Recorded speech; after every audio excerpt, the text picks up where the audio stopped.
فخر نیوز اور میں ہوں سعدیہ بطول۔ سب سے پہلے شامل کریں گے آج کی اہم خبریں۔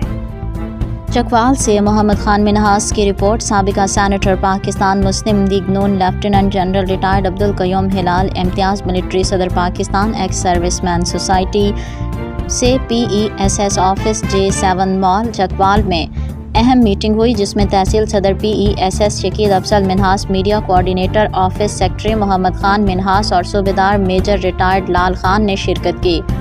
اس موقع پر صدر PESS نے کہا کہ ضلع چکوال کے شہداء و غازیان اور ان کی فیملیز کے ویلفیئر اور ہر طرح کی فلاح و بہبود مسائل کے حل کے لیے اقدامات تشکیل دینے پر غور کیا گیا۔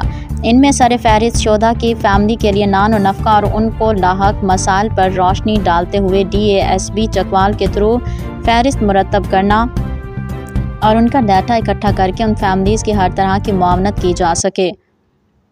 اس امر کے لیے صدر PESS نے ڈپٹی ڈائریکٹر DASB چکوال کو ٹیلی فون پر ہدایات جاری کر دی گئی ہیں۔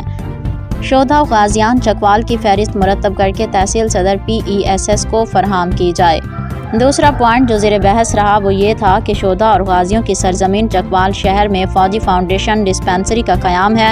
اس پروجیکٹ کے لیے صدر PESS نے تحصیل صدر شکیل افضل منہاس کو کہا کہ مینیجنگ ڈائریکٹر فوجی فاؤنڈیشن کے نام TESS کے پلیٹ فارم سے درخواست ارسال کی جائے تاکہ چکوال شہر میں فوجی فاؤنڈیشن ڈسپنسری بنائی جائے، جس سے ایکس سروس مینز اور ان کی فیملیز کو میڈیکل فیسلٹی مہیا کی جا سکے۔ تیسرا اہم پوائنٹ جو کہ ہائر کمانڈ صدر PESS کی طرف سے یہ تھا کہ شہداء اور ایکس سروس مینز کے بچوں کے لیے ووکیشنل ٹریننگ انسٹیٹیوٹ قائم کیا جائے، جس میں بچوں کو معیاری تعلیم کے ساتھ ساتھ ہنر بھی سکھایا جائے، جو کہ وقت حاضر میں بچوں کے لیے اشد ضروری ہے، جس میں IT اور ٹیکنیکل کورسز کروائے جائیں اور نیو جنریشن کو ان میں ڈپلومہ ہولڈرز بنایا جائے۔